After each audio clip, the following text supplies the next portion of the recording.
The crying you hear is coming from Cook's mother. The sentence much more severe than they expected. If I had a rock, I would throw it at you right now. Stop pissing me off. Just sit down. I'll take care of it. I don't need your help. No, I'm the public defender. I have a right to be here. The following stories tell the tale of some of the most dramatic courtroom moments of all time. We have a young girl sent to prison for 20 years due to her part in a robbery, a public defender and a judge who got at it, 2 incarcerated young men who try to make a run for it, and that is just the beginning. What happens when a stalker violates a protective order and contacts his victim 22 times and then argues with the judge? Stay tuned to find out.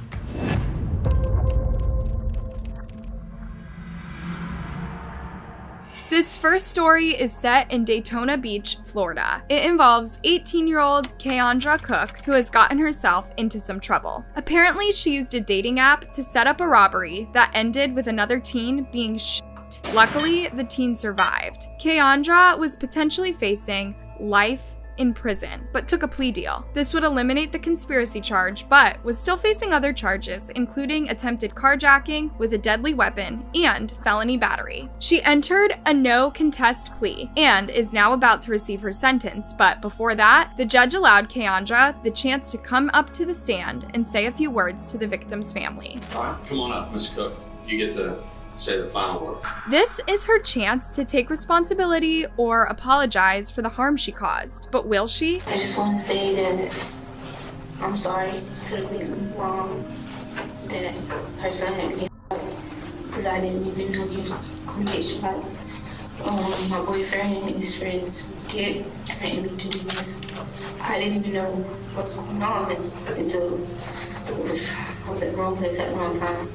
I just want to say I asked her for forgiveness for she said get a chance so I can get out and finish school and I can put my mama proud because I want to be her first child to bring home a high school diploma. And I just want to make my mama proud. Now, as Keandra and her family members wait anxiously, it is time for the teen to hear her sentence. Nothing could have prepared the room for just how dramatic things are about to get. Ms. Cook, you're before the court for sentencing. A couple of things going in your favor. One, you didn't hold the firearm during these episodes. The second is that the victim luckily survived. That being said, this was intentional. There was an orchestrated ambush, and you are a main part of that. And for that, I'm going to go ahead and adjudicate you guilty of all 3 charges, sentence you to 20 years in state prison. The next thing you hear is immediate hysterics coming from Keandra's mother. These are screams of absolute anguish as she realizes her child will be locked up for the next 2 decades. The crying you hear is coming from Cook's mother. The sentence much more severe than they expected. As this mother screams and cries, Keandra looks back at her and begins to break down in tears herself. It turns out that Cook and her mother's reactions were so intense because they believed the plea deal meant no prison time. Due to the clear miscommunication that occurred in this case, the judge did allow Keandra the chance to enter a different plea. With the new deal, she was sentenced to only 11 years behind bars instead of 20. Still, it was probably far longer than she had originally been expecting.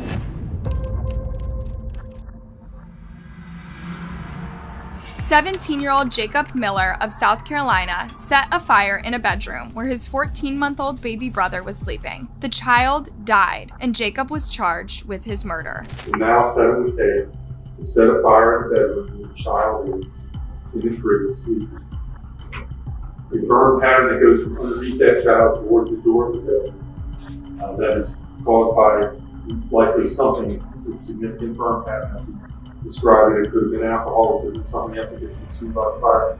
But a significant burn pattern shows that there is something set significant and intentional. He appeared highly emotional in court, where he was seen crying and at times praying. As he walked away from the fire that he just lit in another room with a small baby, walk into the front room, light that fire, and then leave the residence standing outside watching it burn, till it becomes too much to go back. The prosecutor painted Jacob as an emotionless, remorseless baby killer. He has to take responsibility. So there's much more here in probable cause. So I'm asking the court to find probable cause on both charges in this case. All right. Thank you, Mr. Thompson. So, just how much trouble is Jacob facing here? He's about to find out. So therefore, I am going to find that there is probable cause to charge the individual that he found over for general sessions.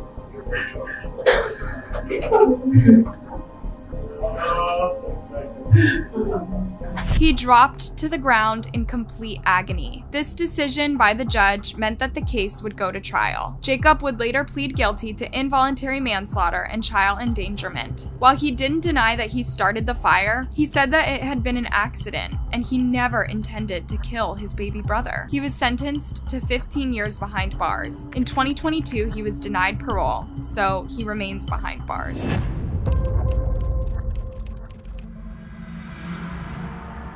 This next case is interesting because the real excitement is not between the defendant and the judge, but rather between the public defender and the judge. Where public defender Andrew Weinstock and his client are appearing before Judge John Murphy, whose voice you hear. Things are about to get real tense really fast. Public defender, what do you want to do? Have they filed? They have. I'm not waiving. All right, what do you want to do? What do you want to do? I'm not waiving. It's not hard to pick up on the growing annoyance heard in the judge's voice, but the public defender doesn't seem close to backing down. You want to set it for trial? Set it for trial. The judge wants the defendant to waive his rights to a speedy trial due to the court having a backed-up schedule. But Weinstock wasn't about to give in. This is where things started to reach a breaking point. If I had a rock, I would throw it at you right now. You know, stop pissing me off. Just sit down. I'll take care of it. I don't need your help. No, you know what? I'm the public defender. I have a right to be here, and I have a right to stand and represent sit my down. clients. If you want to fight, let's go out back and I'll just beat your ass. If you thought the two were just egging each other on, you'd be wrong, because things continued to escalate. They both head to the hallway behind the courtroom, just out of the view of the court's cameras. Believe it or not, they get into a physical altercation. The judge re-entered the courtroom and continued, despite the defender not being present. I will catch my breath eventually. Man, I'm an old man. Your choices, considering there's probably going to be a changeover in personnel, are setting it for trial June 9th, or if you were wanting to waive speedy, we would set it for July 15th. The judge continued to be argumentative. I would like to get it done as fast as possible. That doesn't help me. The judge was investigated for this, and it was determined that not only did he threaten counsel and get into a fight with him, but he also resumed his docket while the defendant didn't have a lawyer present. He was removed from his post permanently.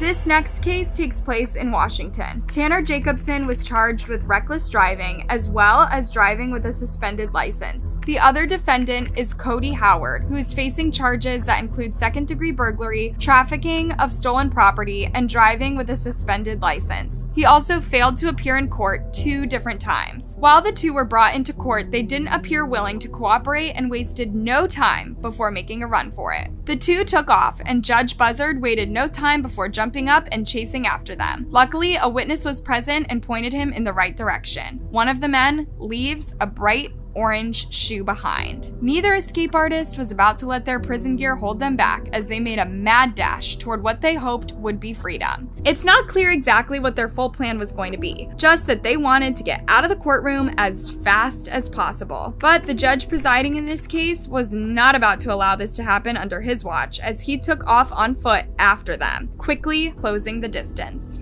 They've made it to the 3rd floor stairwell.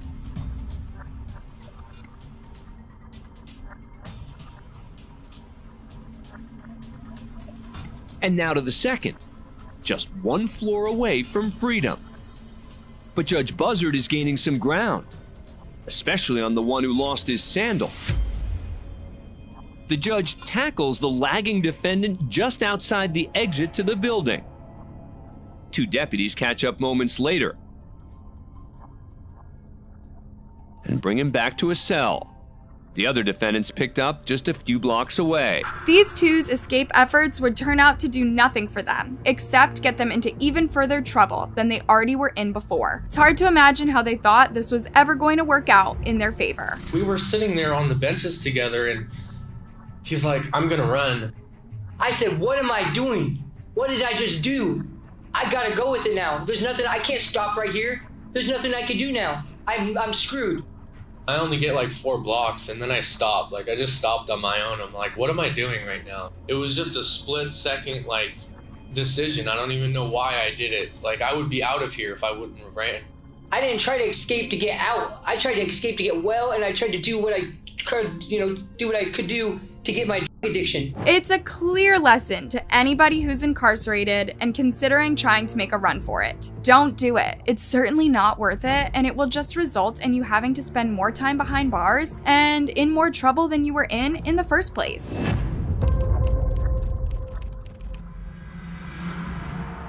The next case is against this man, Jacob Larson from Jackson, Michigan. Essentially, Jacob was harassing this woman who had no interest in speaking with him and wanted him to leave her alone. After he continued his unwanted advances, she got a restraining order against him. This meant that he was not allowed to contact her, but he did so anyway, many, many times. Now Jacob, despite having broken the restraining order that was previously filed in court, still has a lot to say for himself and is defending his actions. All those messages were like, a lot of them were like last year. How many of them were after, I asked her, how many of them were after the day of the PPO?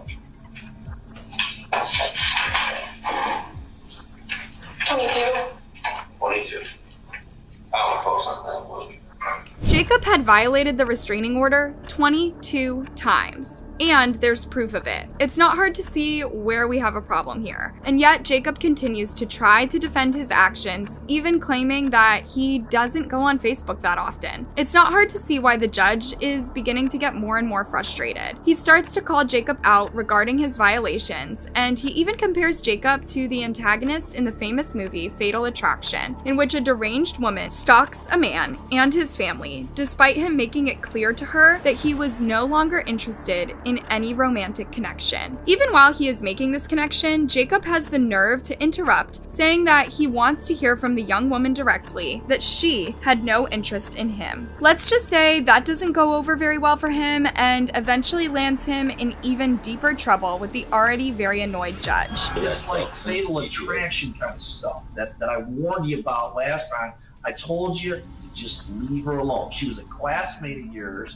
She apparently has no interest in seeing. I want her to tell me to leave her alone. You know what? I told you to leave her alone. And apparently that didn't get through loud and clear. So today, you're going to jail for 3 days. All Jacob had to do was simply leave the young woman alone, but he was unable to do that. And now he's going to be spending 3 days behind bars. This is just a warning from the judge, who makes it clear that he is not afraid to sentence him to a much longer sentence if he continues to violate orders by contacting this young girl whose only wish is to simply be left alone. As the judge continues to speak, Jacob continues to interrupt, even accusing the judge of being in cahoots with the young woman. This only makes the judge even angrier. This would probably be a good time for Jacob to keep his mouth closed and avoid getting himself into even deeper trouble. But he can't seem to do that and continues to insult the judge. And the next time you violate it, you're going to jail. You and her are all. You know what? You got a bad attitude. You had a bad attitude last time you were in court. Okay? You and her are buddy-buddy. Y'all get along. The judge makes it clear that he is not going to put up with being disrespected this way and tacks on an even longer sentence. Surely now Jacob will realize that he should just obey orders and follow the instructions of the court. It's not clear if he had a public defender at this point, but if he did, you can imagine how stressed out that lawyer must be as Jacob continued to mouth off. 45 days county jail. 93 days in the county jail. You want to go for a year? Try it right now. One more word on you, it'll be a year of county. Over Facebook. Really? Over violations of my PPO and your conduct in the courtroom. Can you believe the nerve of this guy? In a matter of only minutes, he's gone from having to spend only a few days behind bars to 93 days. The judge has made it clear that he is not messing around and won't continue to tolerate disrespect, but Jacob is not taking him seriously. Will the judge follow through with his threat of sending him to jail for a whole year? Let's see. 93 days to count. The judge, clearly agitated by the defiant defendant, is sending him to jail. I ain't never threatened. Stand up. Come. Stand up. Yeah. Buddy. Stand up.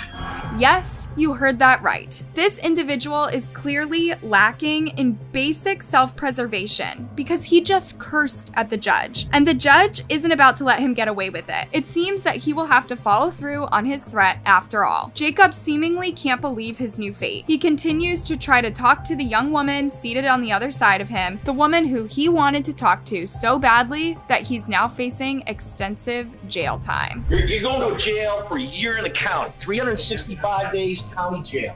Can't do it. Appeal it. I will. Good. Put your hands behind your back Tell me now. to leave you alone. Tell me to leave you alone. Tell me right now. Put your hands behind your back.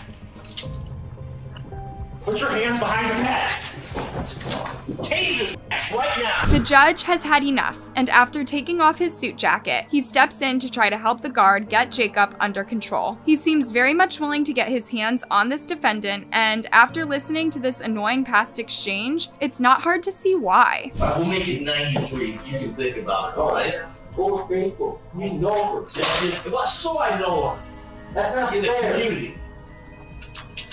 Get to know you all too much. I'm a good person. That's all right. 93 days. The judge, despite being clearly irritated, has softened his heart and taken back the 1-year sentence he previously set. But despite his mercy, Jacob continues to fight back.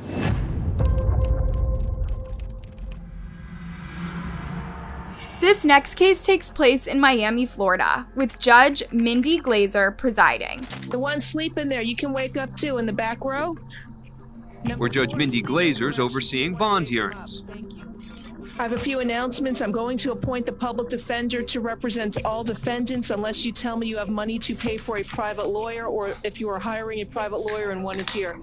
Also, please let me know if you have served in the United States military or any of the reserves. It seems like everything is going smoothly, just business as usual. Judge Glazer seems to be well in control of the court, but as we all know, these courtroom scenes can turn dramatic in a matter of mere minutes. And this could be what is about to happen here. Over the next few hours, she'll see dozens of defendants. You were arrested for second-degree murder.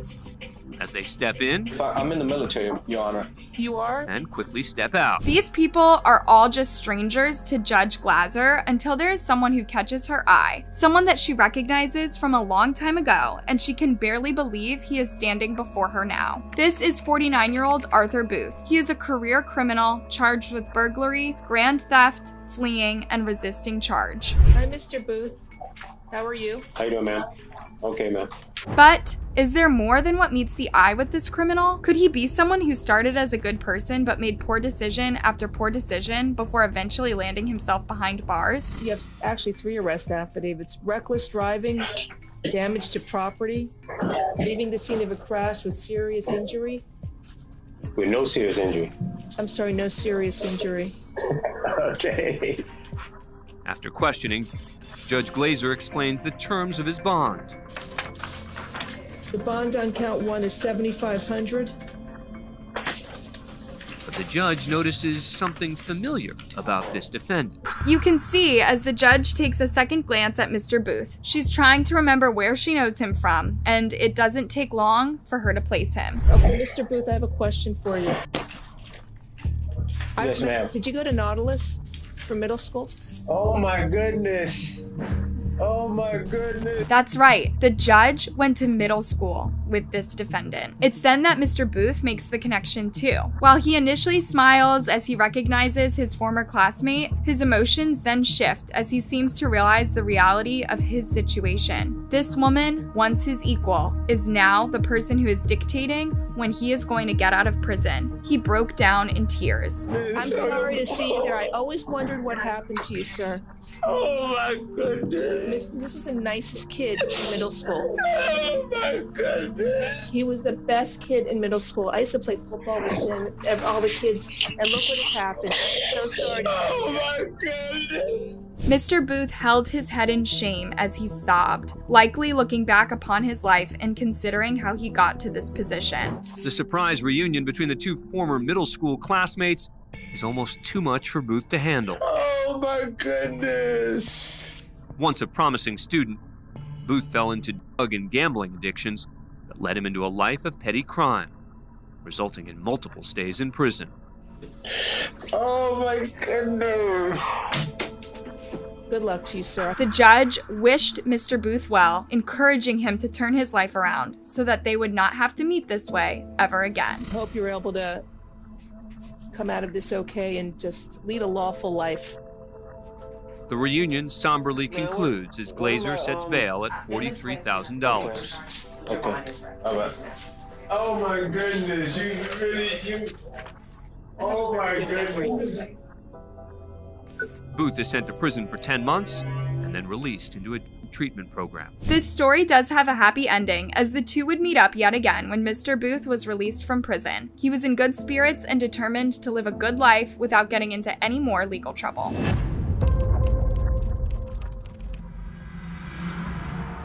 Alan Boston received a citation for speeding and possession of marijuana 2 months earlier. Judge Haywood Berry, who is presiding over the case, is told that Boston has a special request. I spoke to Mr. Boston. He said he wants to represent himself in this case. I told him today was just an arraignment. It's either guilty, not guilty by day. To which he responded, I just want to plead my case to the court. So he didn't want to talk to me after that, so that's why she was. Choosing to represent yourself in court without the help of a lawyer typically isn't the best way to get yourself out of trouble, but it is the option that Spencer is choosing to go with here. Will it work out well for him? Just wait and see. Yes, sir. I think it's very unfair, the marijuana law here. I think we the people deserve better because marijuana is a very harmless drug, and it's been around for ages, since the 80s and 90s. I've heard that baloney all my life, so don't go any further on that. Yes, sir. I don't know whether it's good or bad. All I know is Tennessee still has it against the law. It's very clear where the judge stands on this matter and that it is best for Spencer to just let it go. But will he? I swear to uphold the laws, and I have to uphold the laws as a judge. It probably is unfair, but I can't change it. You've got to go see the legislature to get that change. Yes, sir. And if you get it changed, Judge Berry quickly returns to the matter at hand. Now, if you want to plead guilty, you can today. But if you want a trial, we can give you a trial on the officer's fee. Spencer decides that he wants a trial to be set. The judge is fine with this and works with the other court employees to get this arranged. While they're doing this, Spencer decides to do the unthinkable, which is sure to be shocking for everyone present in the courtroom that day. As he pulls out what appears to be a joint. No one seems to notice until, shockingly, he lights up. Is this some sort of act of defiance, or has Spencer just completely forgotten where he is? Who would even imagine taking out a joint in court and smoking it right in front of the judge? How is the courtroom staff going to respond? It won't take long to find out, and safe to say, they are not happy. And this time it's noticed immediately. Hey, we the people deserve better. Boston may have finally pleaded his case. Hey, we the people deserve better. But he's immediately taken away by the court officer. What will the judge have to say after this incredible courtroom moment? Just wait. And Judge Berry gets the final word. Slapping Boston with a disorderly conduct charge as well as another charge of possession. Let this be a lesson for everyone. If you do smoke pot, do not take it to court with you and light it up in front of the judge, because it's only going to get you into much deeper trouble and make you the laughing stock of the internet. Much to what is likely Spencer's disappointment, while weed is now legal in much of the nation, it continues to be illegal in Tennessee as of 2023. In fact, you can even get slapped with a $2,500 fine and spend up to a year in jail if you're caught with it. So it doesn't seem as if Spencer's bold move made much of a difference.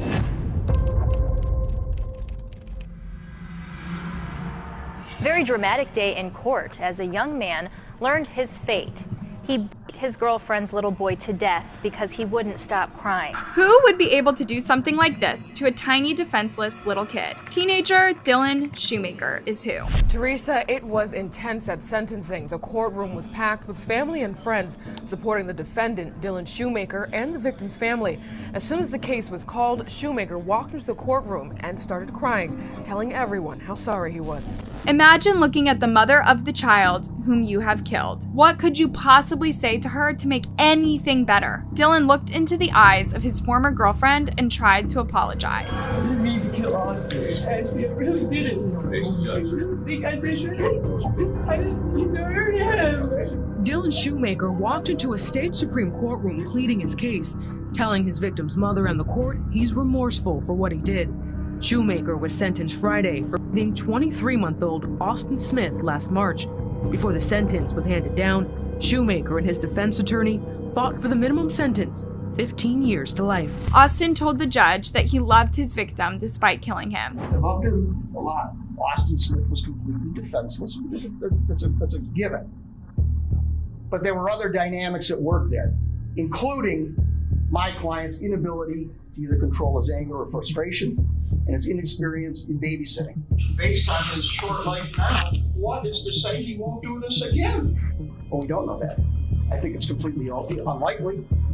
It was a situational, circumstantial thing. But would the judge agree? Not so much. He told the now 17-year-old that in his short life, he's caused so much despair to so many people. Bowler said he listened intently to Shoemaker's testimony during trial and called him a manipulator who minimizes his actions. The record will show that you admitted that on July 23, 2013, in a phone call to your mother from the holding center, you stated, and I got a quote from the court reporter, "I am a 16-year-old blonde. Probably all I have to do is cry in front of the jury, and they're going to feel sorry for me." But that certainly is not the case, as Dylan was ultimately sentenced to 25 years behind bars. So there we have it. Some crazy courtroom moments that you simply wouldn't be able to believe if you hadn't witnessed them without your own eyes. Thank goodness there is video footage to capture these incredible scenes. Actually, I really didn't. I really think I did. I didn't mean to hurt him. 21-year-old Brandon Spencer of Inglewood bangs his head as a judge sentences him to 40 years to life after he was convicted of shooting a rival gang member at a 2012 Halloween party on the USC campus. I did not do it, and I'm telling you, I did not do it. Who did it? Oh, no. When you're a teenager, you still have your whole entire life ahead of you. But some seriously bad choices can take that future away in a heartbeat. Can you imagine being that young, only to know that you'll likely be spending the rest of your life behind bars? The following stories tell the tale of teenagers and other very young people who are faced with life sentences.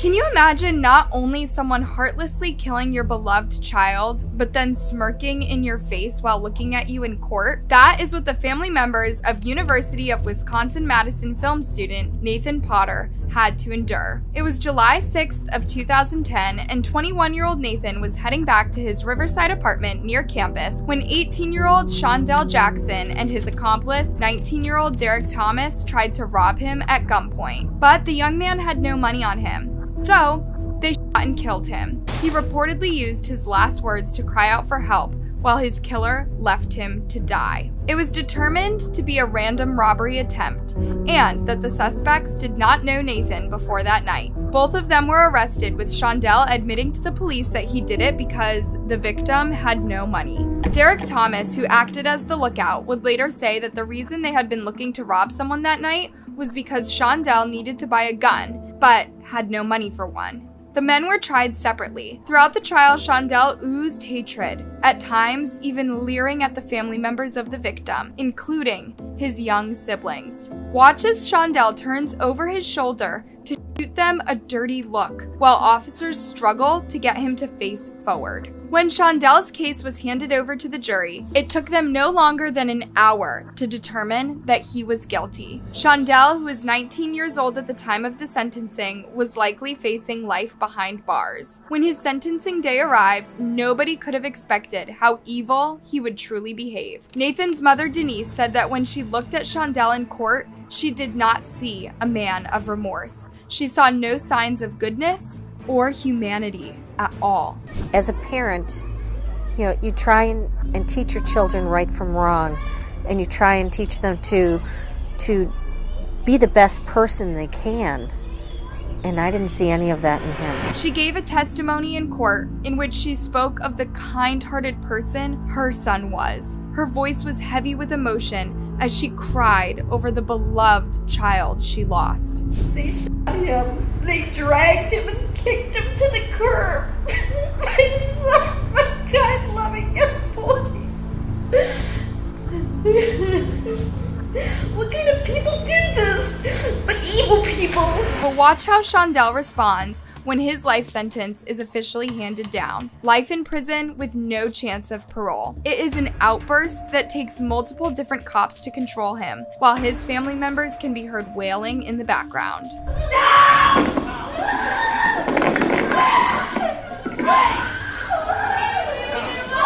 It took the use of pepper spray to bring Shondell down. If you look in the background, you can see the court staff diving under desks in an attempt to protect themselves from the fumes. But it wasn't just Shondell who showed incredible disrespect to this grieving family. Following the outburst and after he was led away to jail, members of Shondell's family screamed out to the Potters, insulting them.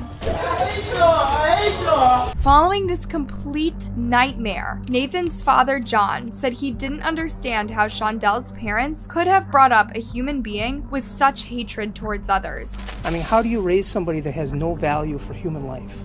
And that's the big mystery here. And what can we do as a society to change that? Shondell's uncle Gerald was not in the courtroom that day because, unlike the rest of his family members, he didn't support any of their actions. In fact, he was the one who turned Shondell in, despite earning threats from his other family members as a result. He knew there was a chance his own family would retaliate. If they could act up like that in the courtroom, just imagine what would happen if I'd have been out in the hallway by myself. Still, he had no regrets and says that his nephew has gotten what he deserves. You don't have enough time to think about a whole lot of things now, because you just can't take nobody's life. That's just wrong.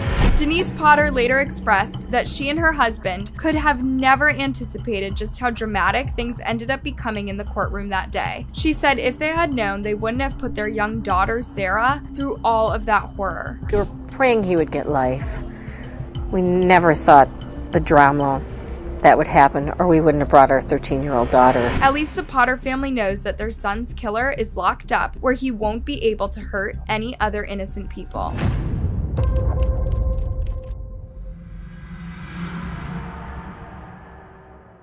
A lot of young people dream of achieving fame and attention one day. But what happens when that fame runs out? And how desperate could you be to do something horrible to get it back? Jennifer Mee grew to stardom for one of the strangest reasons you could possibly imagine. Back in 2007, when she was just 15 years old, she developed a very odd and unexplainable condition. She had a constant case of hiccups that rarely let up and interfered with her ability to go to school, enjoy her hobbies, and essentially live a normal life. She began making regular appearances on television shows, including NBC's Today Show, where she talked with doctors about her condition. She earned herself the title, the Hiccup Girl. Were the hiccups ever going to stop? 4 weeks ago tomorrow.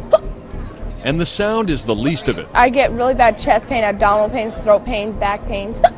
It's unbelievable. Luckily for Jennifer, the hiccups did eventually pass, and with them passing, so did the fame she had grown used to enjoying, at least for a little bit. After finding relief from her hiccups, Jennifer hatched a new plan. She met a man by the name of Lamont Newton, and the two of them decided on a scheme to set people up and rob them. By 2010, their plan was already unfolding. She met a 22-year-old man online named Shannon Griffin. She then lured him into a vacant home on the premise that he was coming to see her romantically. But when he arrived, two of her friends robbed and then shot and killed him. He had only $50 on him, which they took. While Jennifer did not shoot the victim, she was an accomplice and was charged with murder. When the day of the verdict arrived, nobody knew what to expect. Jennifer's family filed into the courtroom, hoping for the best, but fearing for the worst. In just the past half hour, we've seen a flurry of activity right here outside the courthouse as family members from both sides in this case stormed out, emotions running very high, a lot of tears being shed. But the most visibly shaken was Mee's mother. She was not able to make it back into the courtroom for the verdict. When she finally got there and walked in, all that she could see was that her daughter was crying hysterically and handcuffed. As you can imagine, this was likely not a good sign for Jennifer's mother, who had been hoping for mercy for her daughter. Listen closely as Jennifer receives her verdict. Be the jury finds as follows: the defendant in this case, the defendant is guilty of murder in the first degree as charged. So say we all. Watch Jennifer's reaction as she hears the verdict. She knows that her fate is now dire. Now you can see that Mee broke down right as that verdict was read. She was obviously hoping that the jury would convict her on a lesser charge, perhaps accessory to murder or manslaughter. Now, though, she'll spend the rest of her life behind bars for the murder of Shannon Griffin. The verdict was shocking to many because it was not Jennifer who physically killed Shannon, but she did play a crucial role in the events that led up to his demise. And because of that, Shannon's family believed justice was served. Unfortunately, though, this doesn't mean that the verdict can bring back this young man, as his mother explained. We've always wanted it to be about the victim, who is Shannon Griffin. And it's not about it's just, just too much right now because we are still grieving and we just wanted it to be about him. Following the verdict, you could see Jennifer's mother being let out of court while being supported by family members. She appeared very upset. She knew she wouldn't be able to see her daughter outside of prison walls again. To this day, Jennifer, who remains locked up in a maximum security prison, insists that she never knew what was going to happen that tragic day and that she was simply in the wrong place at the wrong time. She also claims that a substance misuse played a role. Got cased up with the wrong crowd of people, really. Unfortunately, when I started experimenting with, I just felt like I was invincible to everything. The person who was once known across the nation as the Hiccup Girl is now housed amongst some of the most violent female prisoners in Florida. She says she goes back and forth regarding how she feels about living out the rest of her days behind bars. And I'm just like, this is a nightmare. You know what I mean? And then there's other days where it's just like, it is what it is. While Jennifer admits that she helped concoct the plan to rob Shannon, she said she never knew that the plan would include a deadly weapon. To this day, I still truly don't know and understand what took place for them to do what they did.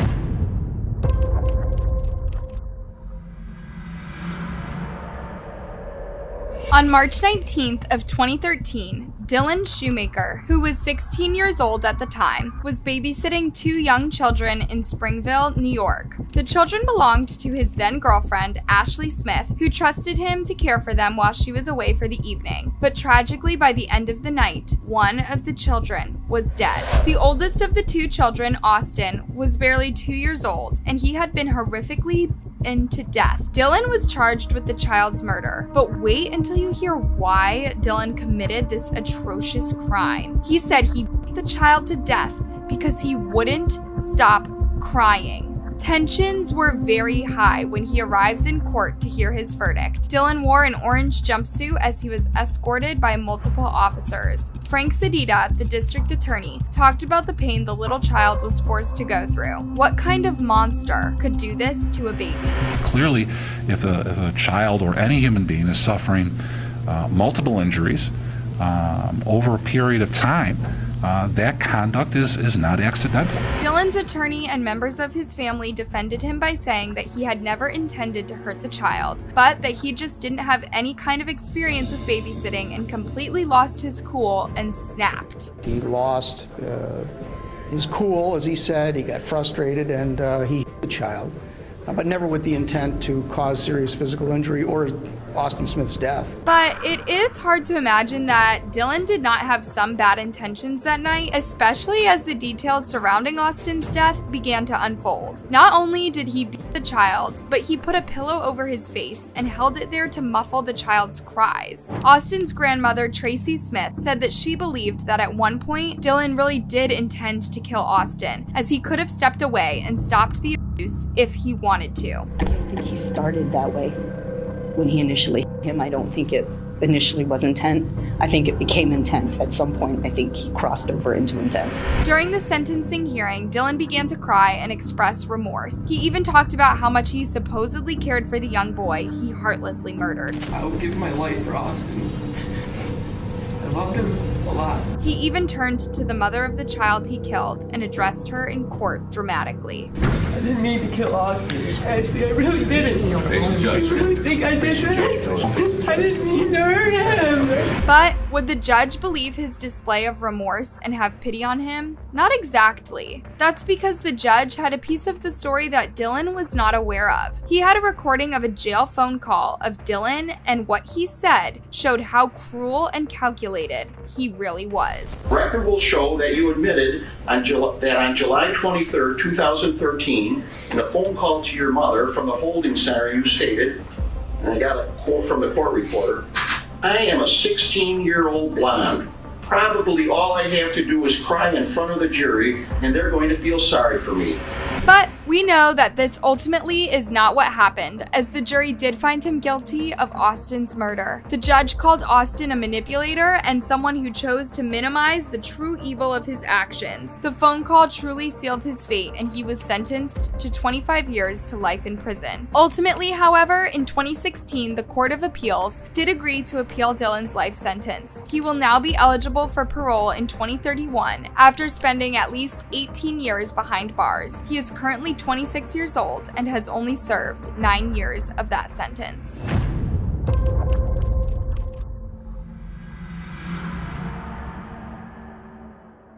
At a Halloween party in October 2012, a young man named Brandon Spencer would get into an altercation with another man that would change his life forever. The party was taking place at the University of Southern California campus when an argument between Brandon and someone said to be a rival gang member broke out. While nobody was killed, 4 people were wounded. Brandon was convicted on 4 counts of attempted murder in what would become a very controversial case.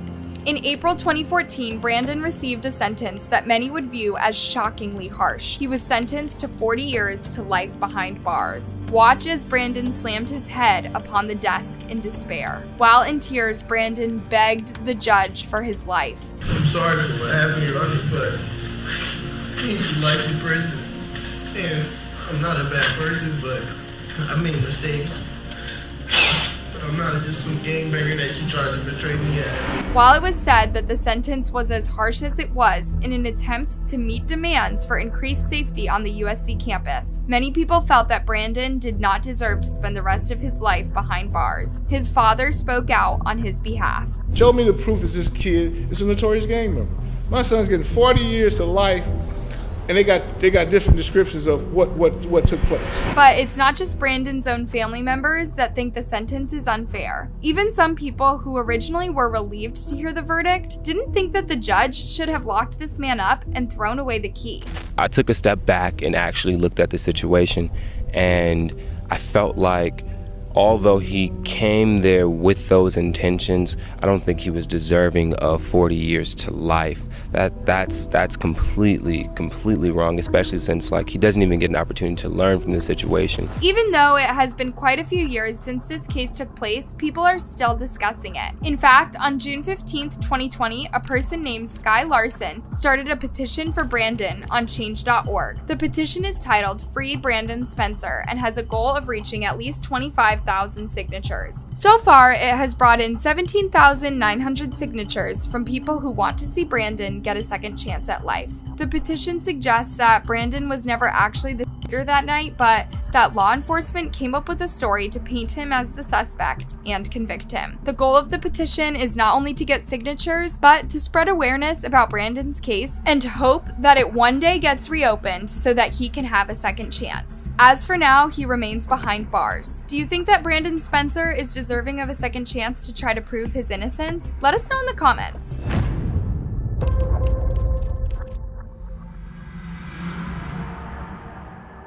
In May 2019, Martise Fuller, who was only 15 years old at the time, came up with a deadly plot to get revenge. He was angry at his ex-girlfriend, Kaylee Jugga, who was also 15 years old at the time. He blamed her for getting him expelled from school, and as a result, he was also kicked off the football team. Martise, despite his young age, was able to get his hands on a gun and borrowed some ammunition from a friend. He then carried out his attack, killing Kaylee and injuring her mother, Stephanie Jugga. The deadly attack occurred while Kaylee and Stephanie were residing in their home in Kenosha, Wisconsin. The scene was like something out of a horror movie. Martise, having been in the Jugga home before, knew the layout well, which helped him with his attack. He even cased the home before the deadly attack took place. Kaylee had just returned home from school, and she and her mom were upstairs. It was supposed to be a happy evening as they were packing for an upcoming camping trip. Sadly, things would soon turn tragic when Martise broke into the home from the garage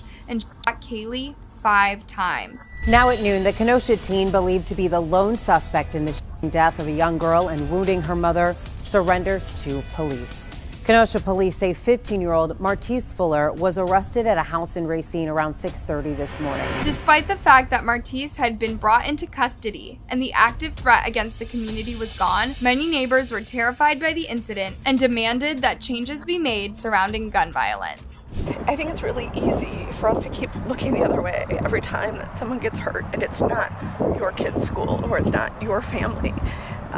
And there are a lot of families who live in all of these adjoining subdivisions here, hundreds and hundreds of us. And yesterday, it literally hit home.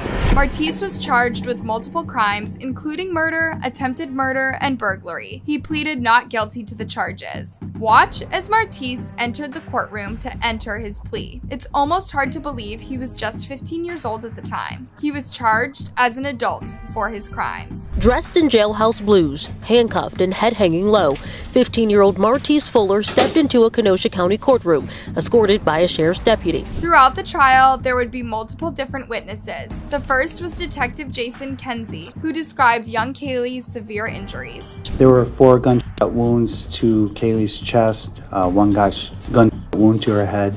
The cause of death was from multiple gunshot wounds. But the witness that brought about the most emotion had to be Stephanie, Kaylee's mom, who recounted the events of that tragic night through tears. And what happened after you heard her scream?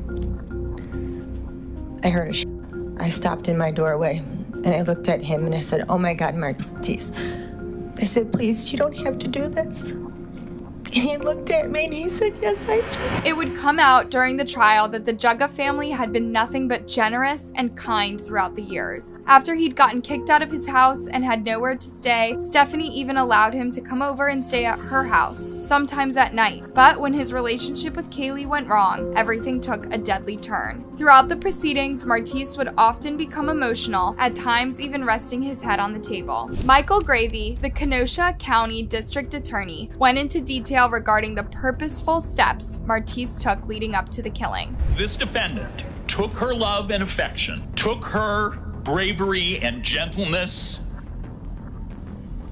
and he deliberately and he violently made it so she could never move on. It was Stephanie who was about to identify Martise following the shooting, but the defense suggested that because of all the craziness going on and considering where she was in the home, she could have named the wrong person. The prosecution said this was simply not possible. The identification of Martise Fuller by Stephanie Jugga is without doubt the jury deliberating 3.5 hours to reach its decision. In March of 2021, Martís would face the jury's verdict for his crimes. He was just 17 years old at the time. The verdicts read as follows. We, the jury, find the defendant guilty of first-degree intentional homicide. The day of the sentencing would eventually come, and Martís knew his future wasn't looking very bright. He wrote a handwritten letter that his lawyer read aloud for him, in which he maintained his innocence and said he wasn't the person he had made him out to be. So I am sorry. Despite the hatred that is against me, I still am sorry. But I have to continue to stand innocent because I am. But the judge didn't seem to believe that his apology was sincere and had only harsh words for him ahead of sentencing. I don't have any ability to trust that you will never commit these acts. You are a very dangerous and a damaged human being. The judge told Martís that she believed that if she gave him a second chance at life behind bars, that he would be a danger to the public. I hope that you can right yourself in your life, in your daily life, but it won't be among the community. It was all too calculated. So in the interest of protecting the public, acknowledging the seriousness of these acts, the court orders that on count 1, you are sentenced to life in prison without eligibility for extended supervision. This essentially means that Martís will never see freedom outside of prison again.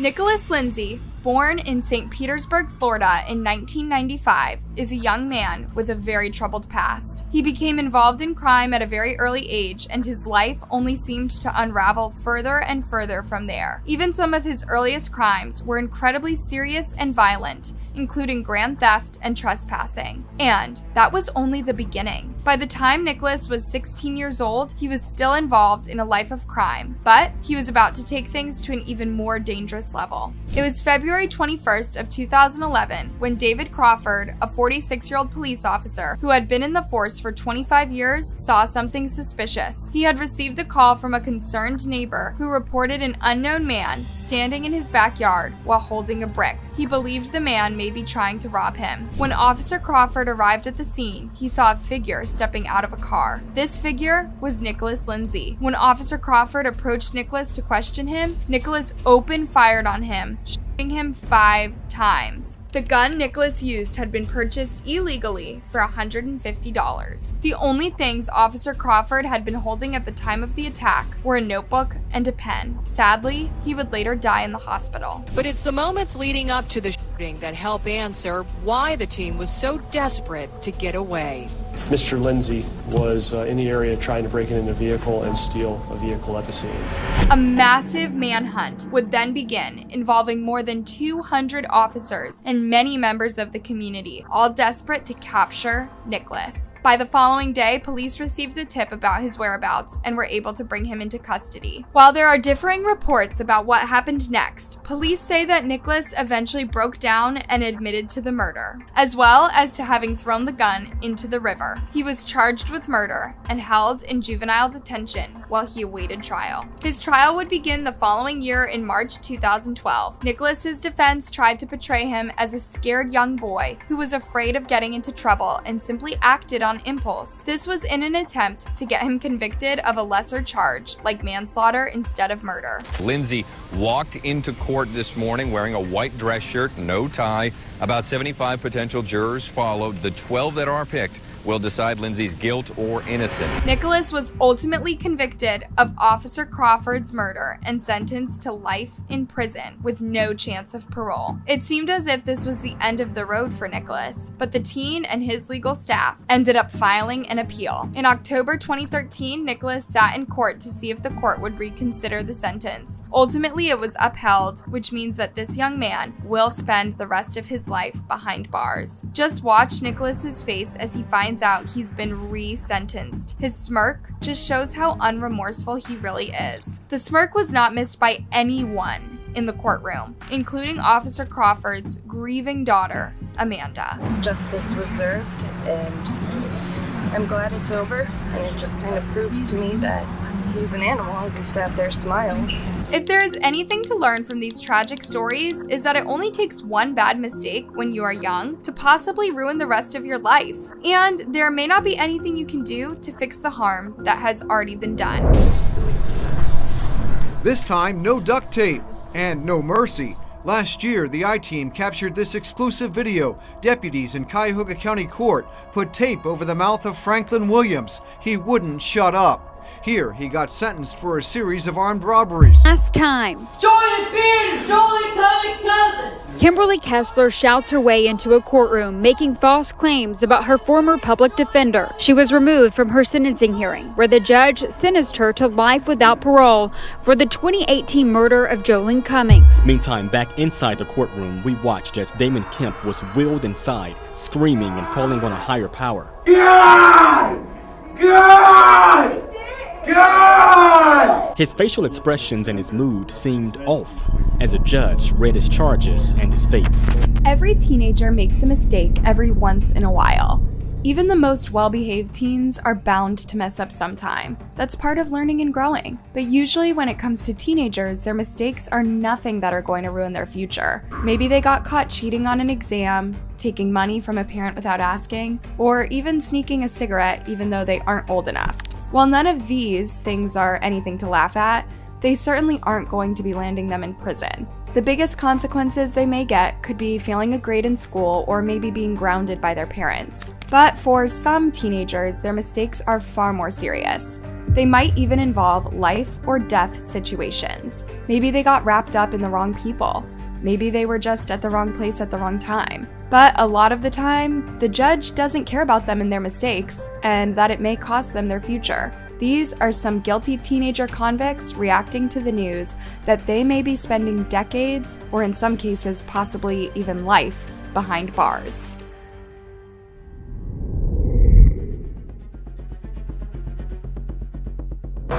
My 2-week-old is not in her sleeper. Her passy is on the floor. The worried voice in this 911 call is that of Courtney Bell from Georgia. Courtney walked into the bedroom where her newborn daughter, Kalia, had been sleeping, only to not find any sign of her. Not in her sleeper. She's not here. I've looked everywhere. Courtney had trusted the child's father, Christopher McNabb, to take care of her. She would end up regretting this forever. I told my baby's dad to go check on Kalia. And then he's talking about she's not here. She's not in here. You looked through everything, like under the bed, yes, in the bathroom. Yes, ma'am. And I have clothes in totes, but I've looked all in them and she's not here. It was Christopher who would later be arrested and charged with the little baby's murder. Throughout court proceedings, he frequently became angry and aggressive, especially when Courtney testified against him and accused him of being abusive towards her. Since I'm pretty sure by the law states that I have a right to confront my witnesses who accuse me of doing wrong. So I felt like I wanted to say it in front of her since she was the one up here slandering me. And that's all I got to say. The judge presiding over the case tried to suggest that because this was likely his last chance to tell the court anything, Chris should consider using his time a little more wisely. You sure you don't want to talk about the sentencing and all of that? That was the only thing you wanted to tell the court? I mean, I haven't heard anything about a sentence. I was just commenting on that. I understand that. I just wanted to know if you had anything you wanted to say to the court. I mean, I got a lot to say. I got a lot to say. Chris then took that opportunity to try to stand up for himself. I'm innocent. I didn't do it. Okay. I've maintained that the whole time. I feel like there was things that were allowed to be said that should have never been allowed to be said. It didn't have nothing whatsoever to do with the case and what was being said. Listen to what he had to say next as he tells the judge that even though he was abusive, that didn't mean he was a killer. Just because somebody has domestic issues with their spouse doesn't mean that they would put their hands on their kids, which has also been pretty much proved that I've never touched my kids in any harmful manner whatsoever. I've never harmed my kids. I didn't even hear anything that said that I had done anything to her in front of the kids. Now that the judge had encouraged Chris to say what he had to say, it seemed as if he was never going to shut up. I just don't understand how you find somebody guilty of doing something to a 15-day-old baby, because there was no evidence whatsoever that proved anything about me putting my hands on my kids. I've never done it. I never would. I don't believe in it. I was as a child, and I don't agree with it at all. Chris McNabb was convicted of malice murder and sentenced to life without parole, plus 10 years.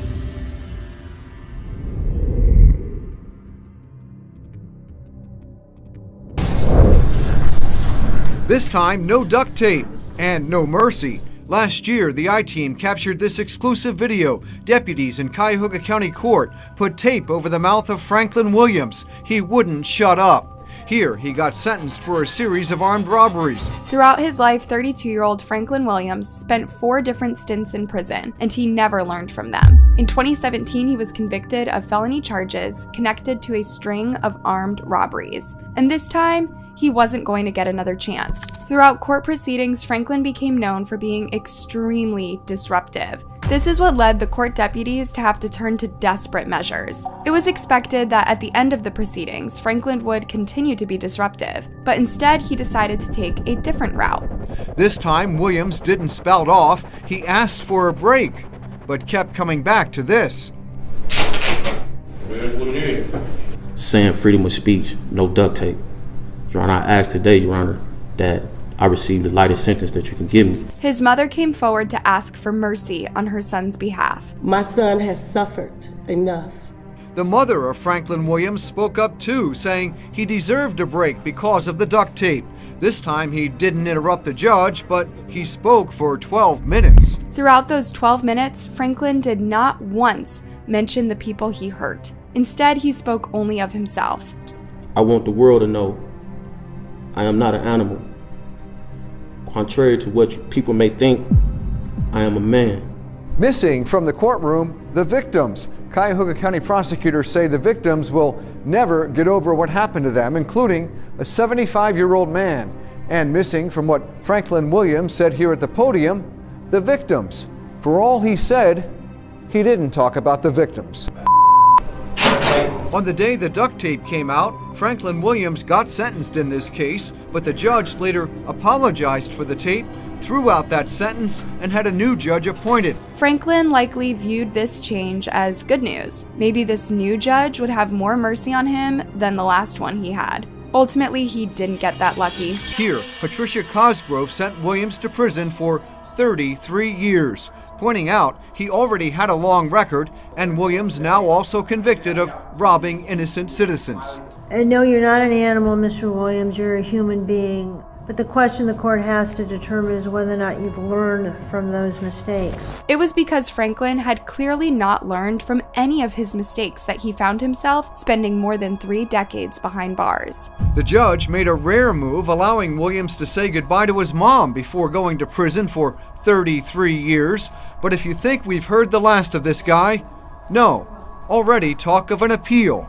This case now unforgettable. Do you think it's ever okay to put duct tape on a disruptive inmate if they are interrupting court proceedings? Let us know in the comments.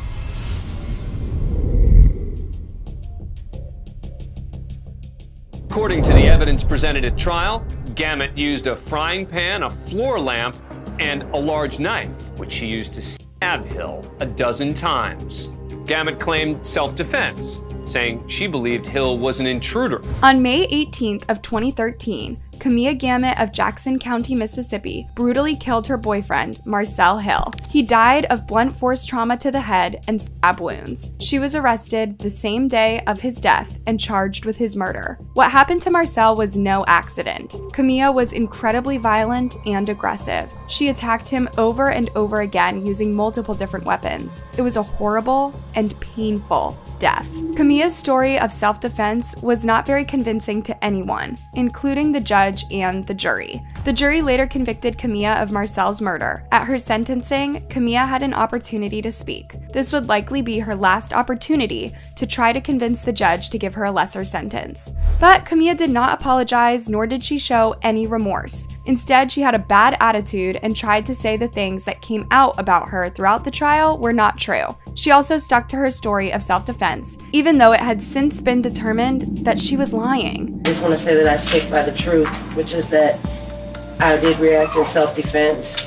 I did love Marcel, and basically at trial, the way I was portrayed, mostly everything was lies. There was a little bit of truth, but mostly I was convicted off of lies, and I do plan to appeal it, and that's all I have to say. Kamia's I could care less kind of attitude ticked off Judge McBain, who was presiding over the case. He tried to give Kamia yet another chance to tell the truth and maybe apologize for brutally killing Marcel, but she stuck to her same story. Anything you want to tell the court about the 12 stab wounds that you did in self-defense?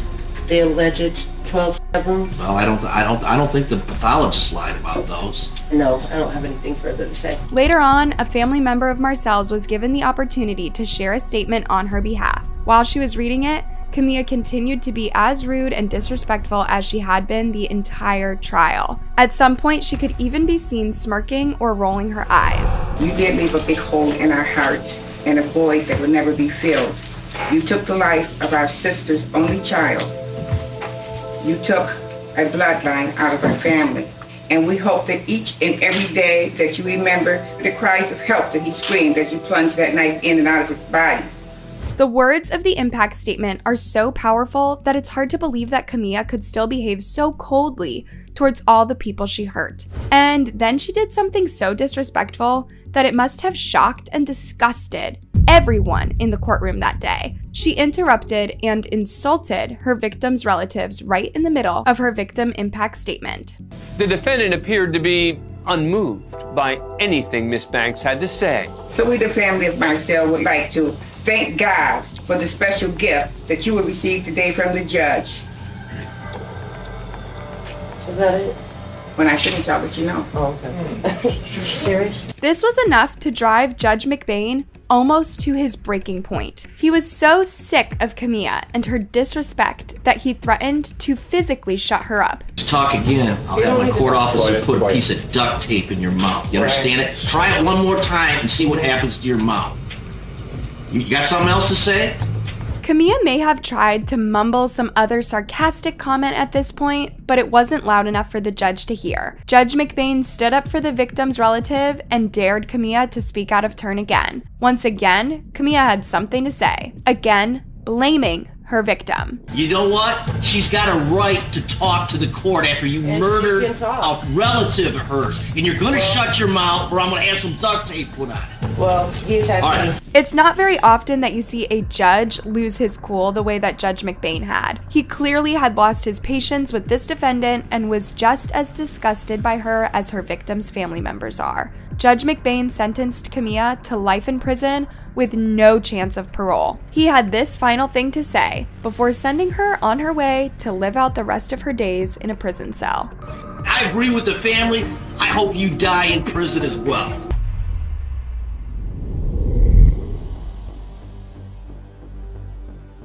Kimberly Kessler is headed to prison. We're going to celebrate. We're going to celebrate her homegoing because her new home for the rest of her life and until she takes her last breath is going to be Florida State Prison. Kimberly Kessler of Florida is one sick and twisted human being. She was convicted of killing 34-year-old Jolene Cummings in 2018. The two women worked together at a hair salon in Fernandina Beach. The woman who killed mother of three, Jolene Cummings, in 2018 has now been sentenced to life in prison without parole. Sheriff Leeper has surely seen thousands of terrible and heartless killers come through Nassau County, but none have been quite like Kimberly Kessler. The sheriff never wants to lay eyes on this woman again, as long as he lives. Sheriff Bill Leeper says it's been a nightmare having Kimberly Kessler in the Nassau County Jail. And he says now that she's been convicted and sentenced for Jolene Cummings' murder, he feels the people here in Nassau County are in a better place. If you take a look at how Kimberly has behaved while being in the court system, you can get a pretty good idea of why he felt this way. The last time Jordan Beard is Jolene Cummings' cousin. Kimberly Kessler shouts her way into a courtroom, making false claims about her former public defender. She was removed from her sentencing hearing, where the judge sentenced her to life without parole for the 2018 murder of Jolene Cummings. Sheriff Leeper is so relieved that this disruptive prisoner is being kicked out of town that he has already planned the party they are going to throw once she is finally gone. Sheriff Bill Leeper says it's been a long time coming. So I've been assured she'll be on the first bus tomorrow out of town. And when she leaves, we're going to have cake and ice cream. Cummings' mother, Ann Johnson, became emotional as she gave her victim impact statement, describing what the past years have been like without her daughter, Jolene. Jolene was stolen from the lives of the people who loved her and needed her the most, including her 3 little children. We suffer the greatest nightmare of all. The murder of a beautiful soul that was taken from us. The only thing that keeps us together is faith. For years, Ann Johnson has had to endure a living nightmare. Not only did she have to hear the gory details of what happened to her beloved daughter, but she also had to wait a long time for justice to be served. Johnson reported her daughter missing in May 2018. Investigators say Kessler used scissors to kill her former co-worker in the hair salon where they both worked. Blood evidence was found in the salon. Prosecutors say Kessler's internet searches, including female Florida murders and Jolene Cummings' no body, no crime, proved Cummings' murder was premeditated. Kimberly's primary motive for killing Jolene was never made completely clear, but the prosecutors in this case came up with a few theories. For whatever reason, Kimberly didn't like Jolene. She also wanted to steal some of her clients. Maybe she thought killing her was the best way to accomplish this. Sheriff Leeper thanked the many different people that played a role in bringing this horrific nightmare to a close. What is that like to finally get justice for Jolene and her family? Well, it's satisfying. Our investigators, deputies, crime scene personnel that invested this case along with FDLE and other agencies, they're the best of the best.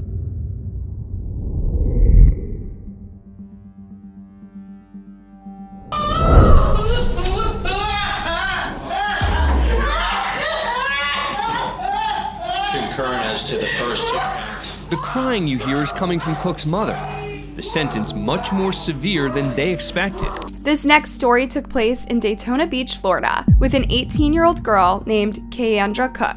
Keandra has gotten herself into some trouble. The only problem is that at this point, she has no clue how much trouble she's really in. Keandra was arrested for taking part in attempted carjacking that included the use of a deadly weapon and battery. In the summer of 2017, she and her then-boyfriend, Kendrick Bass, worked together in the crime. Keandra used a dating app to lure their teenage victim to South Daytona. Kendrick later fired at the victim, nearly killing him. Many have said it was nearly a miracle that the young man survived. She was facing some very serious charges and may even be looking at life behind bars. Keandra was given a plea deal, which she accepted. It was her and her family's understanding at the time that agreeing to the plea deal would help keep her out of jail altogether. As she was about to learn, this was not the case. All right, come on up, Miss Cook. You get to say the final words. Prior to her sentencing, Keandra was given a chance to make a statement. She apologized to the victim's family, but also seemed to excuse her own behavior by saying she never meant for all of this to happen, and that she was not the one to blame. I just want to say that I'm sorry to the victim's mom that her son had me shot because I didn't even know he was going to get shot. My boyfriend and his friends did threaten me to do this. I didn't even know what was going on until I was at the wrong place at the wrong time. Keandra went on to say that she was hoping for a second chance so she could make something positive out of her future. I just want to say I asked for forgiveness for a second chance so I can get out and finish school and I can put my mama proud because I want to be her first child to bring home a high school diploma. And I just want to make my mama proud.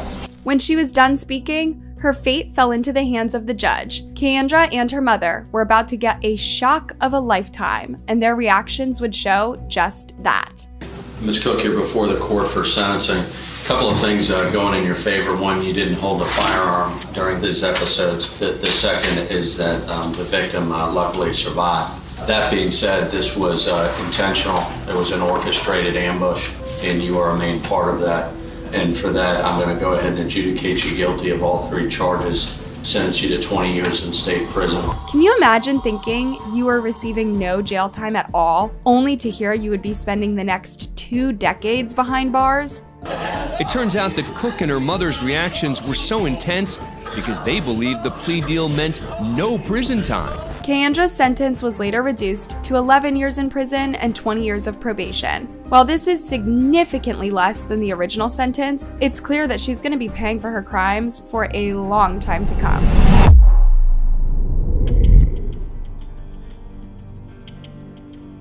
The malice that it would take to set a fire in the bedroom where the child is in the crib sleeping. A burn pattern that goes from underneath that child towards the door of the bedroom.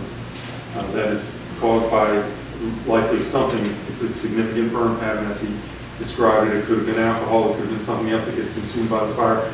When Jacob Morgan was just 17 years old, he was accused of intentionally setting his own home on fire in March of 2015. The fire spread quickly while Jacob's infant brother slept in a crib inside. It ended up taking the life of the 14-month-old little boy. Jacob admitted to setting the fire but said he had never intended to kill his brother. Despite how guilty he may have appeared to law enforcement, Jacob's family stood by him and told the court that they believed the fire was an accident and that they knew Jacob loved his brother. They also said Jacob was autistic and might have not fully understood what he was confessing to at the time.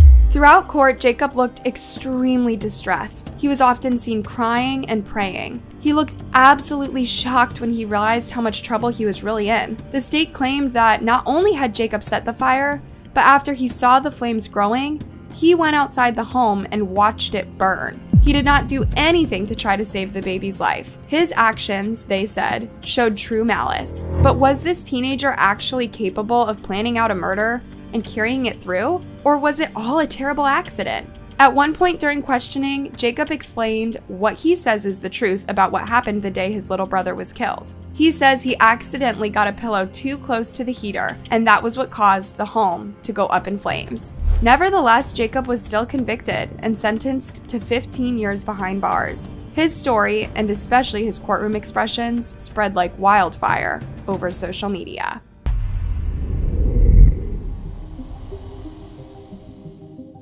New at 11, police arrest a man in connection with a double homicide out of Daytona Beach that has a South Florida connection. He is 19-year-old Damon Kemp, tonight facing 2 counts of second-degree murder. The 2 victims, both just 19, attended high school in Palm Beach County. On December 7th of 2018, police were called to a Daytona Beach apartment building. It was there they came across 19-year-old Damon Kemp, who had informed them that he had just killed his friend. Law enforcement quickly took Damon into custody and investigated the scene of the crime. It was then that they discovered bodies of 2 people, both 19-year-old males. They were Trey Ingram and Jordan Payton.